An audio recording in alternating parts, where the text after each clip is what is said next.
Thank you for forbearing the break that we just had, and we're back online now, and I hope all of you are with us who were there originally.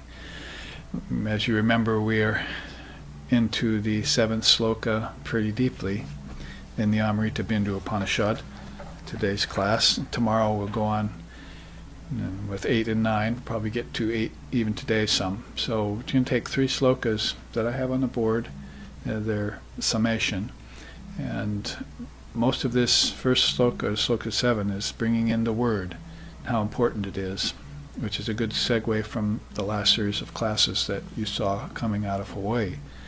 So we know that we have received instructions from the Amritabindu Upanishad and this rishi who is composing it to meditate upon the word in 3 ways. And I've introduced the 4 phases as a concomitant teaching for this. So this is giving us a full schooling on the basics and fundamentals, maybe even some of the esotericism involved in the word, and starting to demystify it some and to bring it out into the open so that people can actually use it as a method. Again, a method that's common to all the religions of the world, as we hear it mentioned in different contexts, in by different illumined seers of the various religious traditions.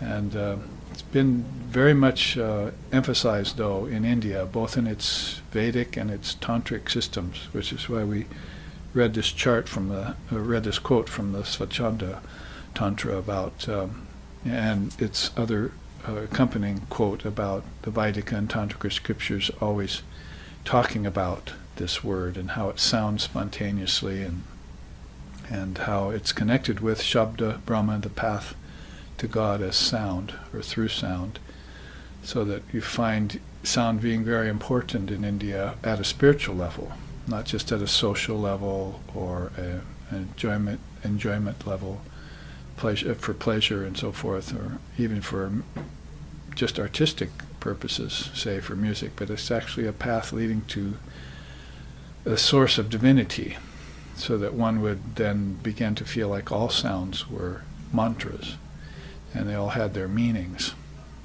That's even in some of the shamanic traditions, you'll find out that they want to hear the sounds that animals make and insects and that nature makes, and read into it some of the real meaning behind it, and maybe not just at an occult level, but even at a more primal level, where the word is sounding spontaneously and everything is its manifestation. You could certainly say the same about the eyes and what they see, forms, but in the case of ears, which is a subtler sense in India, you have tasting and smelling, tasting, seeing, and touching or feeling, and then hearing. So hearing is placed at a very high level in the order of origins, and also the order of involution in which you take things in. So eventually you're going to want to hear that sound, and it will introduce you straight into reality, divine reality, that overcomes you. And that's so there, you might say, the path of the visionaries and the path of the mystics. And for the path of the mystics, they have quite a relationship going with divine sound in everything. So even songs in India are written about that, about sound. I could sing you some of them, I should probably, but enough to mention them, and they could become a part of your own research, your own inspection of the word in your own meditations.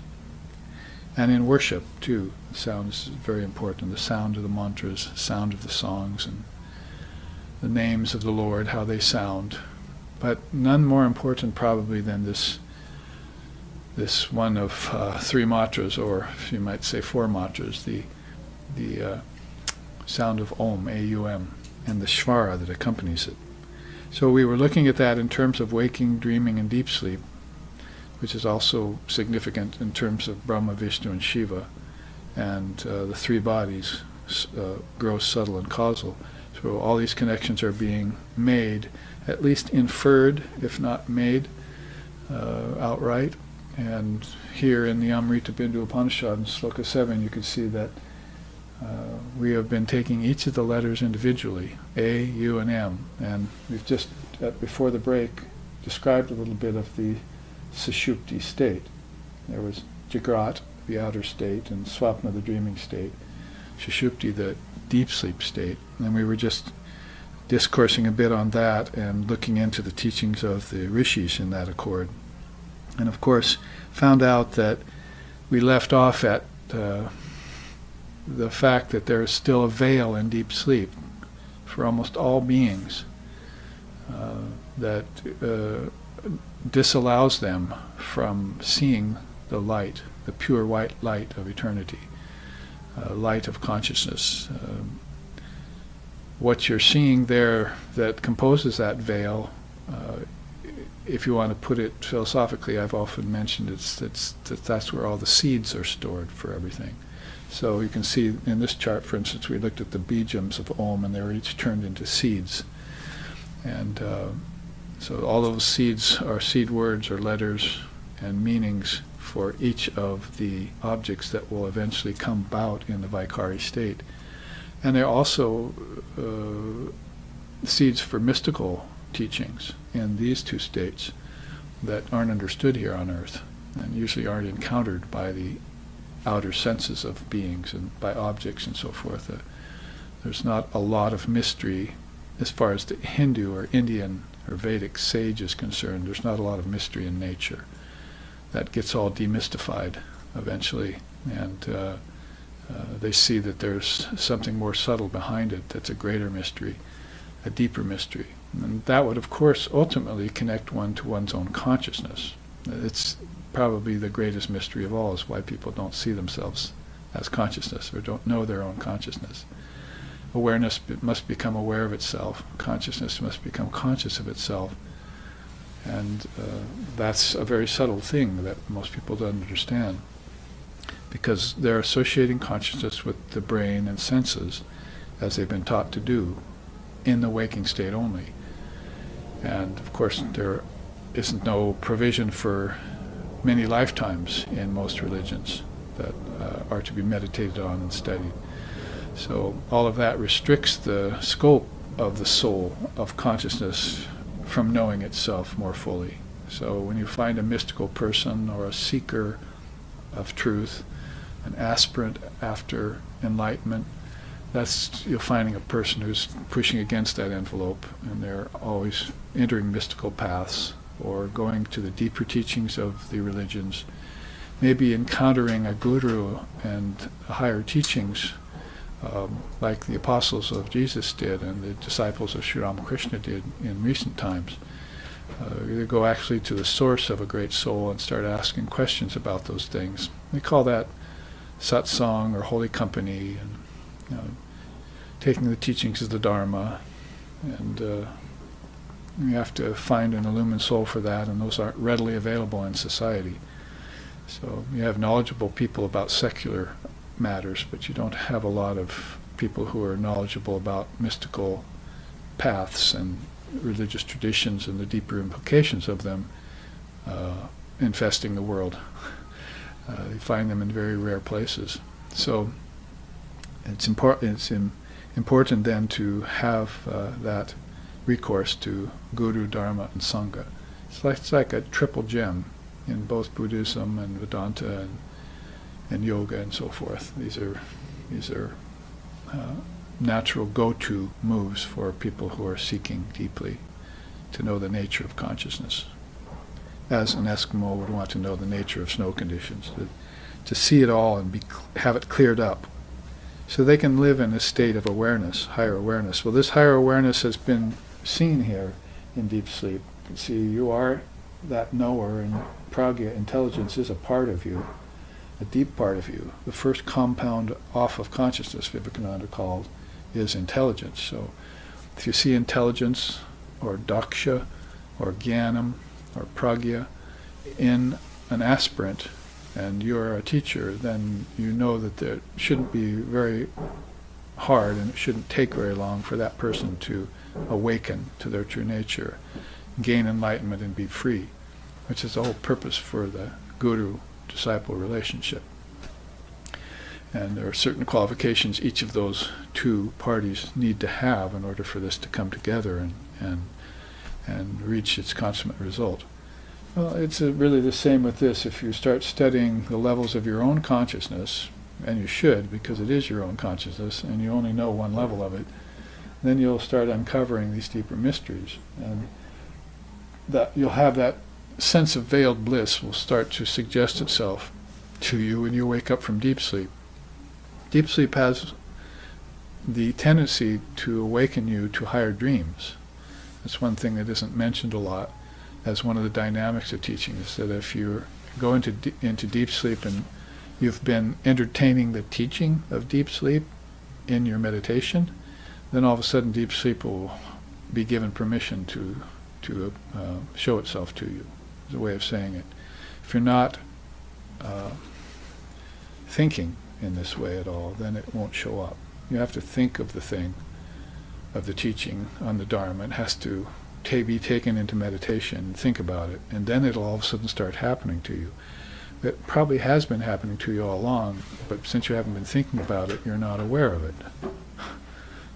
So that's the importance of thought, and a thought that's taking an inward turn. As soon as you start hearing a teacher talk about these things, it won't be but a matter of months or years, if you're practicing, that these things will start happening to you. And before, they hadn't happened to you your whole life of 30, 40, 50 years. It's only when you begin to, maybe you could put it in a way, believe in them, that they begin to show themselves. If you don't believe in them, it's as if they never exist. And this is the same with God. God just doesn't exist to some people because they're not giving it the possibility of existing. It just does not exist, or they're not thinking about it. They're not interested in it. So the increased aspiration or the intensified devotion of a soul is a fast track to enlightenment. One lifetime. And at least if it doesn't happen to you in full in one lifetime, then it should take 2 or 3, because in that one lifetime that you hear about it and entertain it in the mind is the lifetime that you're actually destroying the karmas that are veiling your perception that originate in deep sleep. The curtain of nescience is there. The seeds for everything are there. You're not seeing either. You're just enjoying deep sleep as pragya. Your intelligence is merging in the ego. You see, and the ego and intelligence together are having a good, happy time there, just feeling things. It'd be much like feeling things here, but never really knowing why you feel, or care why you feel, or know why the opposite of pleasure comes in the form of pain as a feeling too. You're just sort of drug here and there at the behest of the dualities, contrasting dualities. It's really much the same here in deep sleep at a subtler state. And so you need to be then meditating on your deep sleep. That's why you get up in the morning and you meditate. You think about what just happened to you last night. It's not the best use for meditation, it's the second best. Just like deep sleep is not Ananda, it's pragya. It's bliss, but it's veiled. So when you get up and start thinking about what happened to you last night, then you're beginning to connect the M with A. See? And you can pretty much include dream in that eventually, and you'll have a consummate concept, you see, of what is going on. And some of the demystifying properties of that kind of realization are doing away with the superstitions of religion. That's a very good statement by Swami Vivekananda. Is that a lot of the things that people believe in the form of fundamentalist religion, dualistic religion, are superstitions, and they need to be tossed out. They're veiling the way to I and my Father are one, or be thee perfect as thy Father in heaven is perfect, or cut yourself in the image of God. They're veiling the pathway to those kinds of realizations. So you get in there and you chuck them out when you find them. And This is one of the purest and fastest, I think, easiest ways of clearing the mind of doubts and superstitions and understanding that all of this is going on under the behest of the Word, not under the behest of God. God is not doing anything. God is not a doer. God is not a form. God is not an agent. God is not the cause for an effect. And these are all cause and effect states, aren't they? As it's being reported by the luminaries. Cause and effect is a condition in waking. Cause and effect is a condition in dreaming. Only cause is the effect. Only cause is the presence in deep sleep. So there's a cause for all of this, and it's coming out of deep sleep is one way of saying that.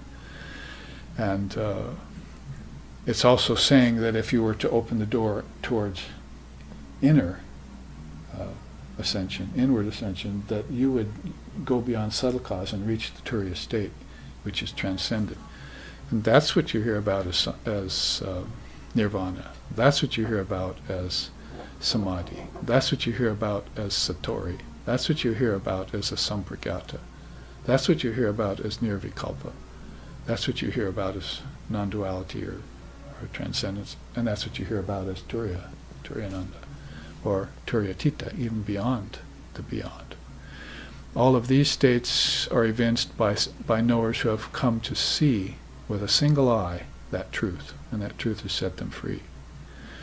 So they have no doubts and fears or misgivings or clarities anymore. And Upanishad, if we were to go on to the 8th sloka just to suggest it, that alone is Brahman. Without component parts, like these, and these,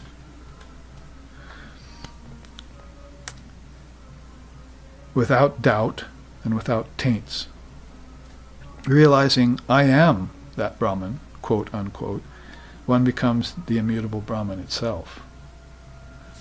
I am Brahman, this self is Brahman. Prajnanam Brahman, myself is pure conscious awareness. So that is all what is being suggested here, is also being shown here in this state of Gaudapadas, talking about the 4 stages of the word. 4 phases, and really 4 states and 3 ways of meditating upon those. So that's the first part of the sloka we've been taking apart to look at this. And you see that you combine the letters then. The whole purpose of that is to take them apart to know them. And probably for most people in this day and age, you will know that they haven't been connected at that point. Oops, I'm only living in one state, you see. Gee, my dreams are now much more important and much more powerful. I'm having a higher level of dream. People have reported this to me. I've had emails just in the past few days about that. Having higher states of dream because they have been considering their deep sleep state. It's actually missing. Most people are living mostly in waking and experiencing a little dream, and their dream is not known as the kingdoms of heaven to them. They're seeing their ancestors in dream, having memories in dream of what happened to them in the past. They may be even having in higher dream a little bit of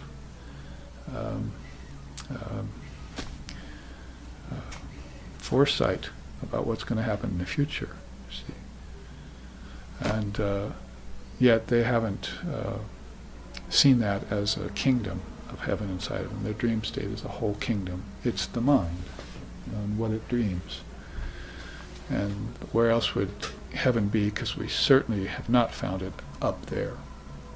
And there's still people who are praying as if there's a God or a heaven up there, and that's of course not the case. It's best symbolic, best metaphoric, but otherwise it's a superstition. And so where else are you going to find consciousness in its subtle state? Heaven, but inside of your dreams. Those are the kingdoms of heaven Jesus talked about. And they're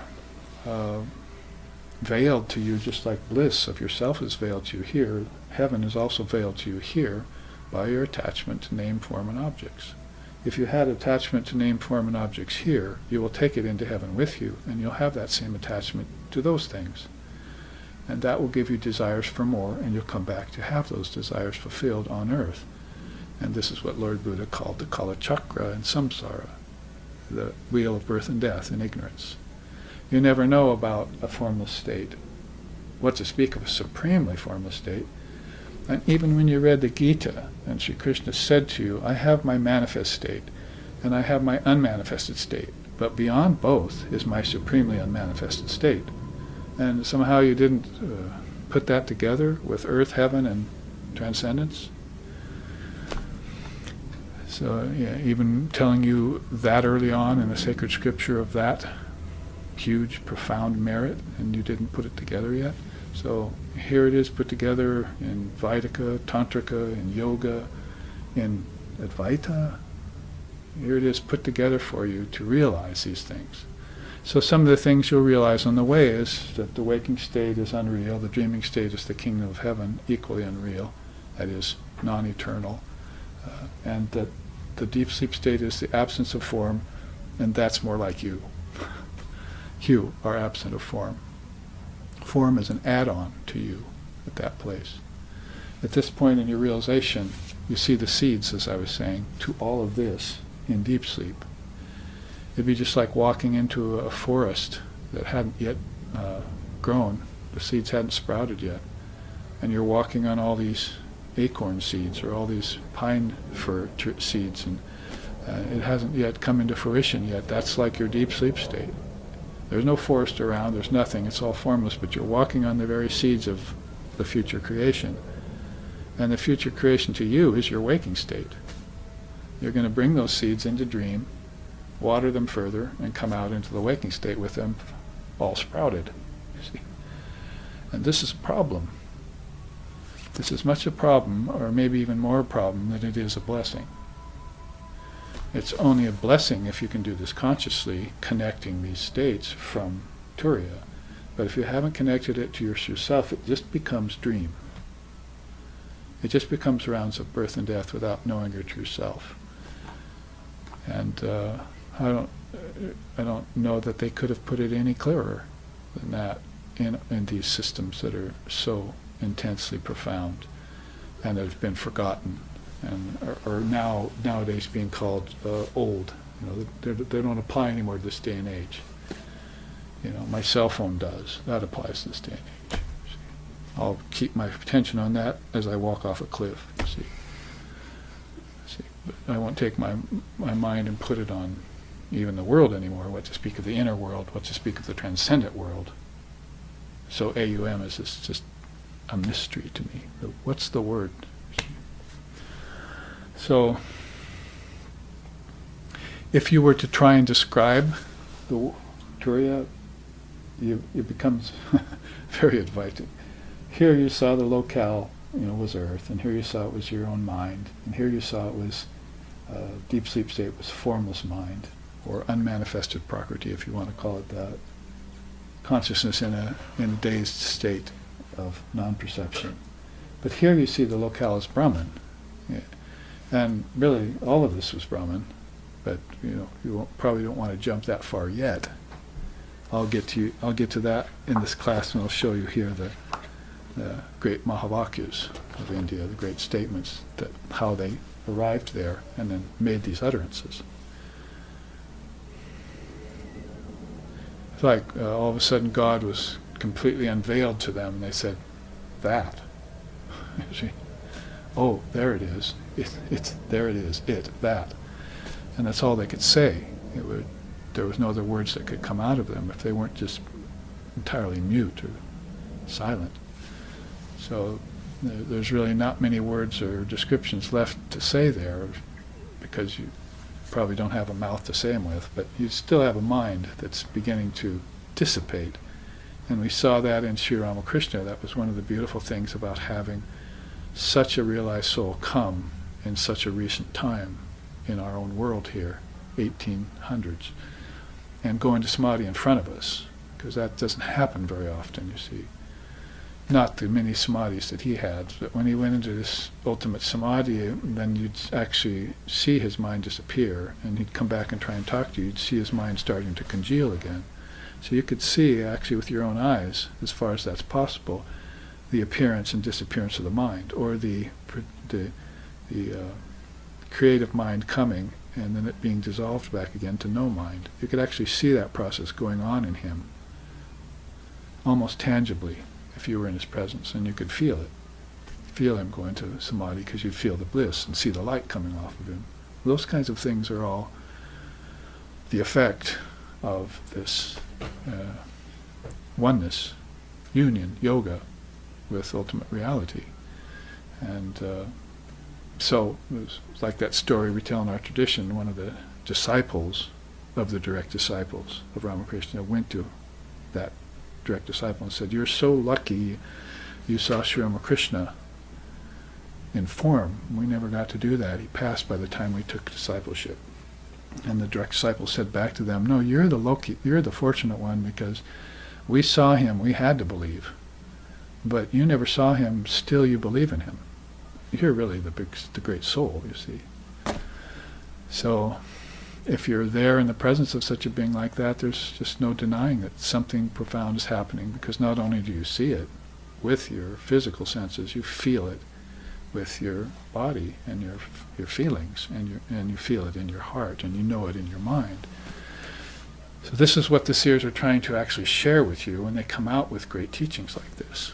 We realize this here. See if you can comprehend this through words, because don't let words be barriers to you. Let them seep into you and let them wash over you and take them apart. Even if you have to just start with one word. And here's a good word to start with. How about Om, which is, the doorway to Brahman, which is the two-petaled chakra, Agya chakra, you see. One petal going to Brahman and one petal coming back out down to the throat and heart. So it's a doorway in which luminous souls pass into formlessness and come back into form. And these souls are of a Kaivalya pragbara type of substance. See. Others are of a samsara pragbara. They're coming in and out of the navel, coming in and out of the sexual organs, coming in and out of the base of the spine. These are also lokas, or worlds, that fall under the auspice of the word. If you could just take a transparency with the 7 lokas, 24 cosmic principles, the 7 chakras, and just lay it over this, you see, in some way.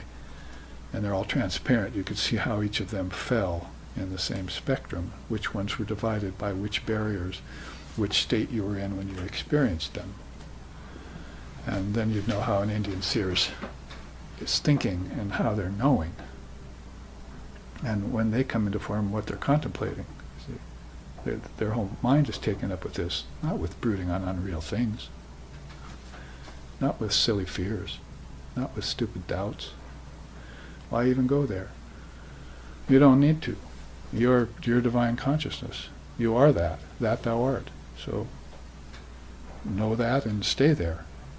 No matter where you seem to go, or what form you seem to take, or what set of senses you seem to take on, or what mind you seem to embody, occupy. Keep your mind in a one-pointed state. So the locale is Brahman in Turiya.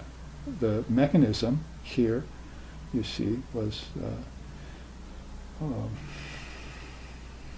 look at my part here. So mechanism was body and senses here. It was mind in dream state, and mechanism was intelligence in deep sleep. But here the mechanism is consciousness. So you can see how they grade or rate consciousness in terms of everything else that comes out of it, including intelligence, the first compound out of consciousness. If consciousness, for some reason, who knows why, wants to create the potential for forms and worlds, it'll do it from intelligence. We can't say the same down here. When consciousness is at this level, it'll create everything out of ignorance. Because consciousness here is ignorant of itself. And so you have wars, not just peace. You have anger, not just love, and hatred. You have, pleasure, pain. You have all these opposites coming into manifestation there. Those are the seeds there, you see. So And again, to make an important connection, the consciousness is God in India. Your consciousness is God. That's what they mean. But it's not consciousness of the brain, and it's not consciousness of a dream. It's not consciousness of intelligence only. It's of a higher constituent. So your condition there is going to be non-dual, whereas here in deep sleep, the condition was subtle. Then in dream it was cause and effect, and here it was cause and effect in a gross state. Your result of being in Turiya is unalloyed bliss, uninterrupted too, as we were saying last night at satsang. It doesn't have any admixtures in it like the seeds here, or like your dreams or waking state. Lots of admixtures possible there. So it's unalloyed, it's pure, like pure gold without any dross. And then the view is all comprehending. So here only is where you see Brahman as Brahman and see yourself as the same. Here only. So he says in Sloka 8, that alone is Brahman.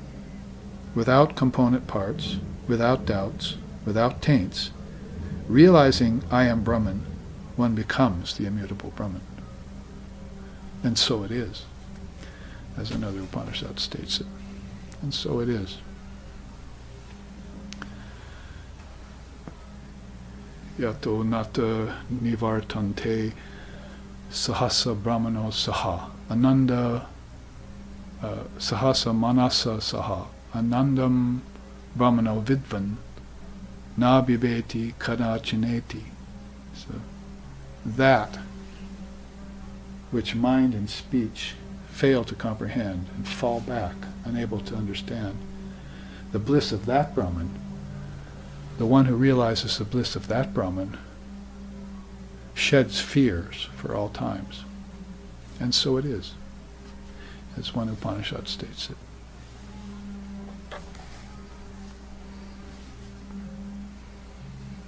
Very beautiful.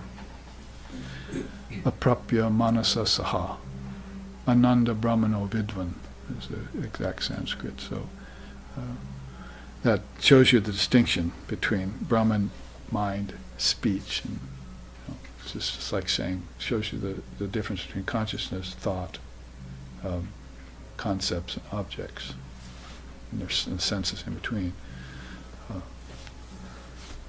So that's Sloka 8, and that segues into another chart. Have we finished this chart adequately enough? Because it's nice to put it side by side with this 4 stages of the word. Gaudapada Karaka says this about Brahman: there exists only Paramatman. That's the Supreme Self, or Brahman. It's the Supreme Sentient Soul, who, though one and all-pervading, is aptly situated in 3 states of its own devising. Talking from the standpoint of an illumined soul, because these 3 states are not known to an unillumined soul. So it's only Brahman if you've realized it's Brahman. If you haven't realized these are part of Brahman, they're Maya. It probably has to be said every time you say that, so that pseudo-Advaitists, or people who are feigning non-dual understanding, understand this, that practice is necessary, and that you can't just lip service or parrot these great statements, which I'm about to show you. Going on, he says, ever the transcendental witness, it enjoys, Vishva, see here, it enjoys at the gross waking state through the body and senses. It experiences, Taijasa, in the subtle dream realms, via the projecting mind, so body, senses, mind, and is knower of all, pragya, in deep sleep state via intelligence of the heart. So you can take the cosmic principles, the most important ones, and also align them and assign them here to these states. The enjoyer and the enjoyed, that one who retains awareness of non-duality, yet who knows these two to be separate, although he enjoys, is never contaminated thereby. they're getting kind of to the heart of the fact that the yogi enjoys. See? Because people have this idea that if they've become renounced and if they've transcended, that they don't enjoy anymore. You hear Swami Vivekananda talking about exquisite enjoyment. He said, well, there's the blasé enjoyment every day, going to a dance or having your food, watching TV or whatever you're doing with your daily enjoyments, but nobody ever experiences exquisite enjoyment. They only have repeating pallid enjoyment. See? The pallid palate. Their tastes, right, for things are very base because they only know the waking state. That's the only thing they think is real. And when they have experiences in the waking state with the senses, they think they're getting some sort of satisfaction out of it. In the end, they find out it's not true. They're not getting any essence out of their experiences. They're just passing, aren't they? And they're coming back and repeating. And where's the satisfaction in this? What to speak of the contentment? What to speak of the bliss? So, limitations of the senses. It's been known by Indian darshanas forever. And it's been talked about as a danger of embodied existence. But this puts it all much better. Gaudapada says, the enjoyer and the enjoyed. The two things, right? That one who retains awareness of non-duality, that I am one with Brahman, yet who knows these two to be separate. Isn't that kind of a contradiction? He knows everything to be non-dual, but he knows these two to be separate. This is a very hard, difficult thing to understand and retain, that these beings have a kind of non-duality that uses discrimination as its basis. You have to discriminate between the real and the unreal. And even when you realize all is one, there's still a two-ness to be considered, as long as your mind's operating. As long as these states are in operation, that only goes away in the highest state. It doesn't even go away in deep sleep.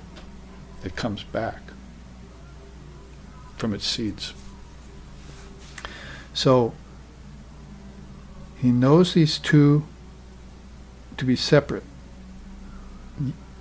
Although he enjoys them, he is never contaminated thereby.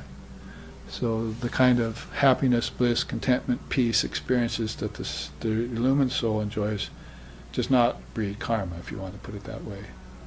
It's not kicked back at them later in life or at the end of their life or for a rebirth or in their next lifetime. It's free of residue. That was my teacher's name, Asheshananda. I like to define that word as free of all residue. It's not just shesha is what's left over after the creation has gone by. A shesha would be no residue after that happened. So it would be after your whole life is over, or after a whole yuga passes. You don't have anything to take from it, you see. You are whole and perfect in your beginningless beginning. You can't even find words for it. You say, back there in the beginning, I was perfect. In a minute, that doesn't make sense. Things with beginnings, middles, and ends aren't perfect. You see? How about, you should think of another word. See? Timeless, birthless, deathless. How about immortal? No, that means I was once mortal. So you go on trying to grapple with words, you see, and eventually you just hope that somebody listening to you has intelligence. The first compound of consciousness available to them. So when you say it, they can shake their head and go, I understand what you mean. Don't worry, you're not confusing me. And so the wise share the wisdom with the wise, and they understand it. To them belongs peace, and to no one else. Beautiful quote from Gaudapada's Karika. Another series of quotes which I've taken from Gaudapada's Karika and put together in one paragraph should close this teaching out for us for today. And therefore we can put a capper on Sloka 7. He says, perceiving the suffering of this finite world, one should turn to the Atman, the unborn, who is infinite. When mind enters Atman, its variances are seen as unreal, and peace descends. So, do we just have that? Mind, intelligence merged in the heart. That's the Atman. The order of the slokas even is that way. Atman is an intense concentration without end, but free of conceptualization. One of my more favorite quotes of his, because hard to define the indefinable, but he's done a good job there. See, it's intense concentration, but free of concepts. So when you're in your most concentrated state in meditation and things are crystal clear, and you just feel at the top of your game, you see, top of the world, beyond the world even, like nothing matters but your concentration on this precious jewel, this jewel of great price. But there's no concepts in it that are either high nor low, that are hanging on it, you see. Then that's the state of prashanti, you see. You're beginning to reach a fourth state of the word, or turiya. So Atman is intense concentration without end, but free of conceptualization. Atman has neither destruction nor origination, bondage nor salvation, nor emancipation. This is the highest truth! Exclamation point. In its dynamic phase, it diversifies entities. So diversity comes after consciousness leaves its highest state, not during, you see. So it is responsible for diversifying entities in the other phases. That is, its word is responsible for that. Those, you would probably have to explain then, when they say Atman diversifies entities, they don't mean the Atman, they mean its word. They mean Shakti. They don't mean Brahman. Brahman is staying pure and perfect all the time without change. And they've already made that clear, but the mind tends to think, oh, well, then I think I have an objection here, you see. But no, we've already settled that, haven't we? Let's leave that pure and perfect as it is and talk about how the sloka is shaped to help your understanding at the level you're thinking to comprehend non-duality by stages, not by one jump from waking to turiya and skip deep sleep and more importantly, deep sleep. So, this is the highest truth. In its dynamic phase, it diversifies entities. Those few who recognize Atman's envisionings perceive its beauty everywhere. Priya, Supriya, we call it. It's the most beautiful of the beautiful. And it's indescribable beauty they're talking about. Not the beauty of a sunset or the beauty of a nice face, someone's face, or any of that. It's this indescribable beauty. For them, that is, those who envision this, no difference between jiva and Atman exists. So when they look at individual beings, they say that's the Atman. But it's in its diversified state, and it's got the essence of Atman in it, and it's a manifestation of the word. All those things are in it when they look at another human being. So that's why they don't find fault. That's why they don't see imperfections. That's why they don't believe in sin. That's why they don't cast any judgments over the lowly or the fallen, you see. They just see karma, if anything, and how to get out of it. Go, sin no more, see. I've helped you out of this predicament. Now I'm leaving. Now, I showed you a mistake, go and sin no more. One of the most amazing things to Holy Mother, she's Sharda Devi, whose birthday is today. I salute her with all my heart and soul. That is, Durga Puja is her 10 days, really. One of the most beautiful things she said about unbelievable things. People are using that word nowadays, unbelievable. They just can't believe how thick Maya has gotten, and its effects. One of the most unbelievable things to Holy Mother was the fact that people would not learn from their mistakes. That was the thing that flummoxed her the most, that you could come back, have the solution for people at hand, like the Dharma, give it to them, or the mantra, give it to them, and they would take it and use it a little while and then discard it and make a mockery of the teachings, leave the path or whatever they're going to do, and not learn from their mistakes and suffer again and have to come back later in another lifetime or later that lifetime. And she used to say that Those people who gave up the mantra, they'll return to the teacher for the mantra later when they realize their mistake. They had reached the summum bonum of their life when they found the guru and the mantra. And they weren't measuring up to it, you see. They didn't know what they found. Didn't I start out the class saying pratyabhigya, recognition? They weren't in a state of mature recognition when they came upon this because of their karmas, because of their past conditionings, because of their doubts, because of their fears. The kinds of things that get removed when you contemplate the word and its ramifications. And so that was unbelievable to her, that they would just keep making the same mistake over and over again. It's like cutting yourself, letting it heal, cutting in the same place. Another scar tissue forms, heal, cut, till there's just this 5, 6, 7 leveled scar there that will never heal. It's sort of like what you're doing to the mind every time you don't learn from your mistakes. And it pertains even more to spiritual teachings. It's going to be very hard then later to teach a person the Dharma, and they're going to fail it. And give them every chance in the world. And they don't recognize it, and then they have, even if they do recognize it temporarily, they have all these karmic scar tissues to work through, you see. Give them a Mother Kali's sword and just cut off the whole arm, scar and all.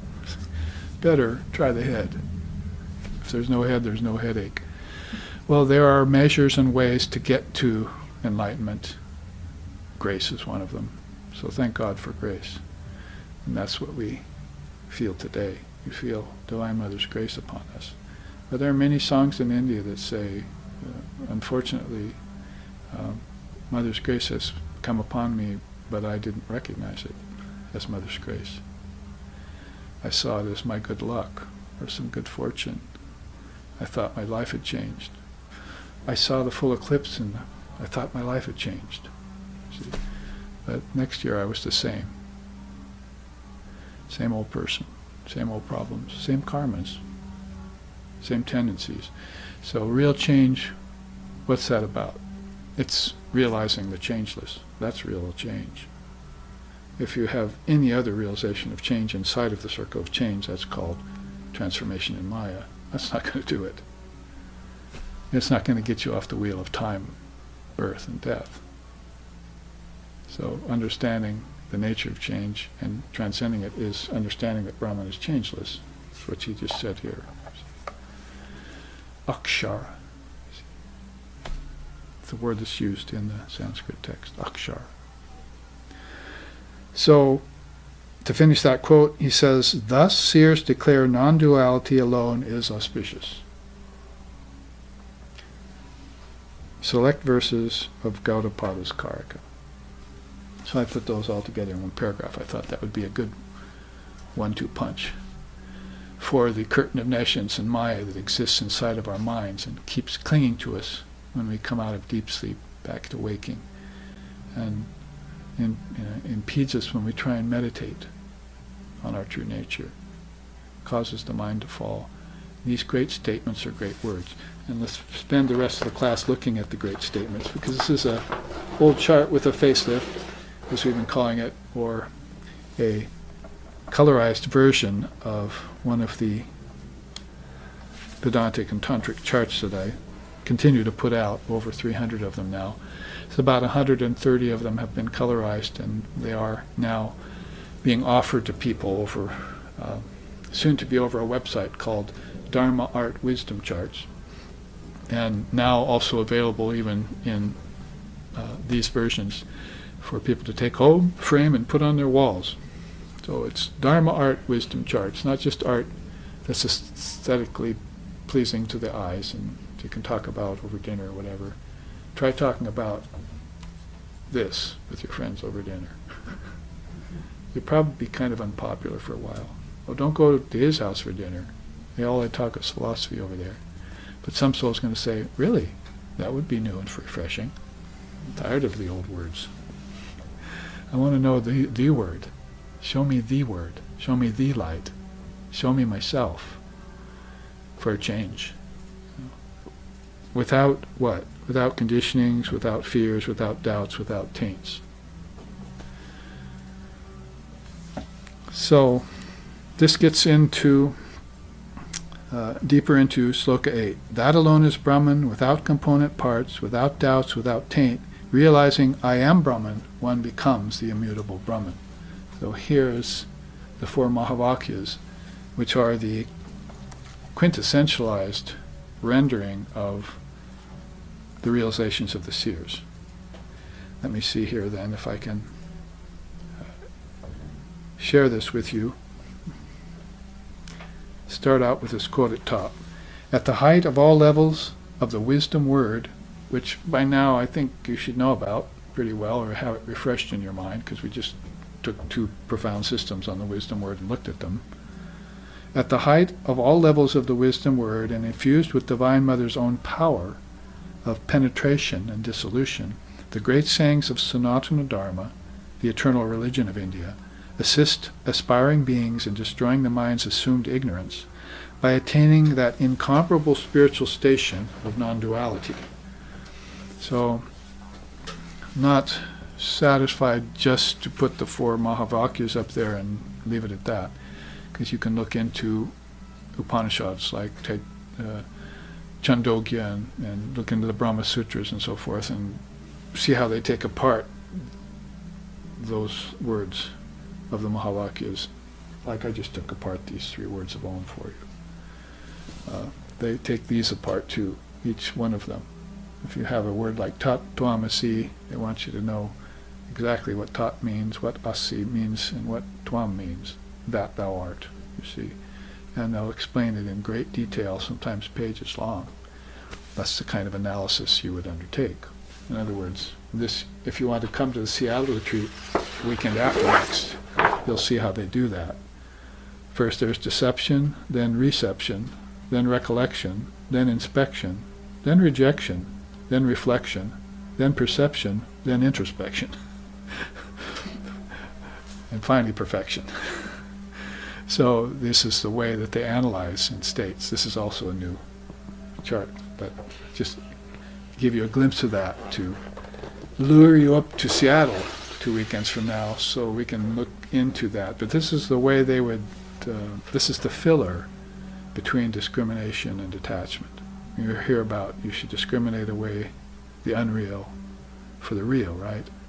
The wheat from the chaff. Then you should detach from the unreal. It's a two-part. It's two of the four jewels. From that you get inner peace, self-control, titiksha, forbearance. So you hear about that, but what happens when one discriminates away the unreal and gets detachment is that 9-part movement of the inward moving mind, the way it thinks and the way it goes. So here you see they've arrived at conclusions via that method, those kinds of methods. Here you see it. The four Mahavakyas are first. There's, of course, all the religions, major religions of the world, in a setting of a jewel. That, of course, is, you'll find that original there also on a chart that you can get and put on your wall. But it's by this Mahavakya Sudana, they call it. The quote here is, the Mahavakya Sudana, inquiry into the meaning of great sayings. Through that, seekers perceive reality. So they contemplate words just like you and I did this experiment in this class with these 4 phases of the word and these 4 conditions of your consciousness and the 3 ways of meditating on Om. Just like that, they've done that with these great statements and verified them for you, if you will. So, first one is Aham Brahmasmi. Means I am Brahman. Might be the Vedic way of saying I am my Father, or one, if you like.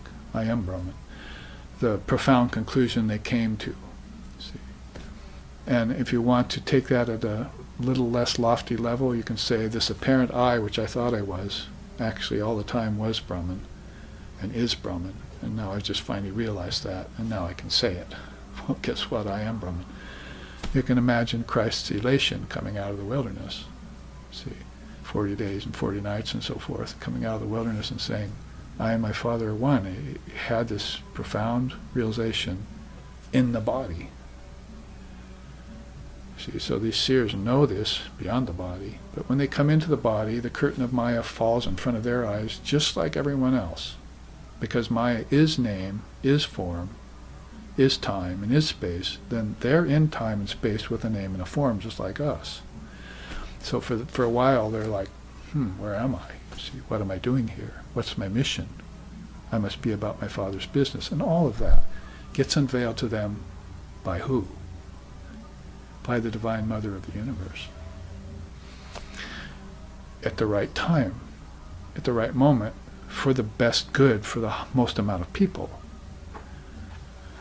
And so you can see then, if I can convey it in words, a little bit of that beautiful, intense feeling of knowing the bliss of Brahman. It would be like Sri Ramakrishna saying some have never even heard of milk. Others have heard of it but not tasted it. The third kind of person has actually tasted it, but the fourth kind owns a dairy. You see, he's got all milk available to him. And this isn't just the milk of kindness, which is occurring to my mind right now. It's the Amrita. It's the Amritabindu. It's that milk of nectar-like truth, the nectar of non-dual truth, which is the name of our Vedantic magazine, SRV puts out. Advaita Satya Amritam. See, so we know a little bit about that and seek that drought.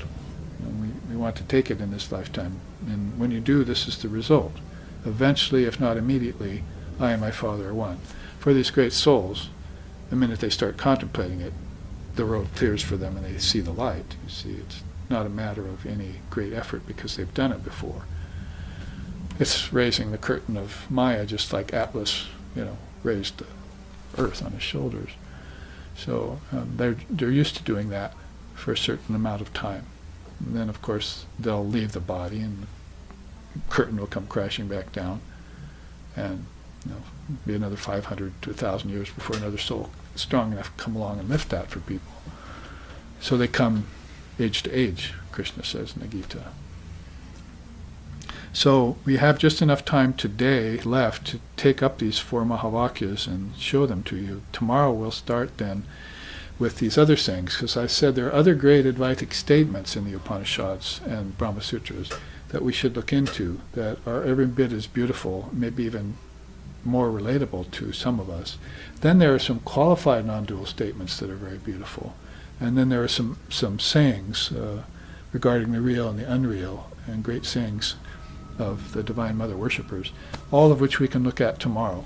And this has been placed upon this beautiful background of Sri Ramakrishna Paramahamsa and the different leaders of different sects and sampradayas in India, standing there, all saying the same thing basically, but has been now brought to this new level of universal harmony instead of any infighting or wars of factions, or things that get in the way in philosophical circles and so forth. All of a sudden he comes out and pronounces it, ekam sat vipra bahuda badanti, all paths lead to the same goal, you're all fine, you're all doing well, quit fighting, learn to agree, get into harmony, and bring people to the highest truth. So these 4 Mahavakyas is a good way to close today's class. Aham Brahmasmi, I am Brahman. That's straight to the chase. There's just nothing to say otherwise in this statement.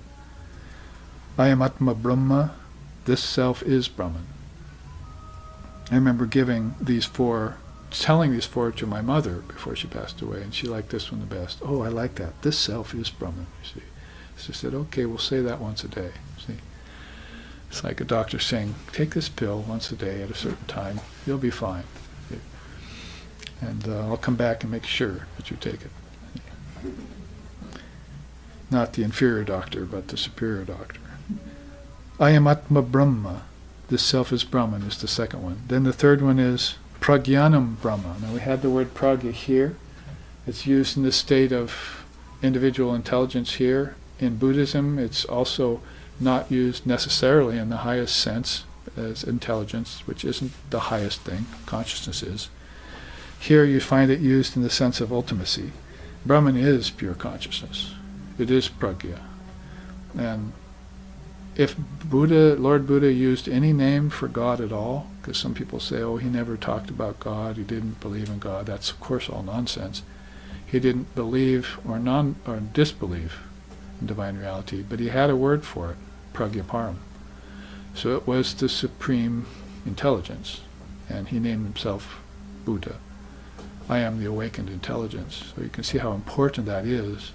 And you could say it's important for people at the stage of approaching transcendentalism. It's not so effective for people who are dull and unawakened yet. Good for them to hear about it and to entertain it as a possibility in the mind, as I said, because that can awaken things quickly.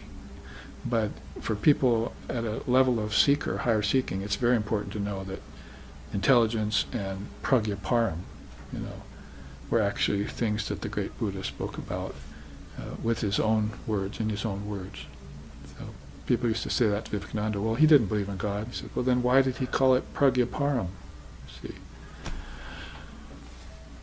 Or Tathagata, an indeterminable mass of pure conscious awareness. See, doesn't that sound like God-like to you? So could there be any better God than that? See?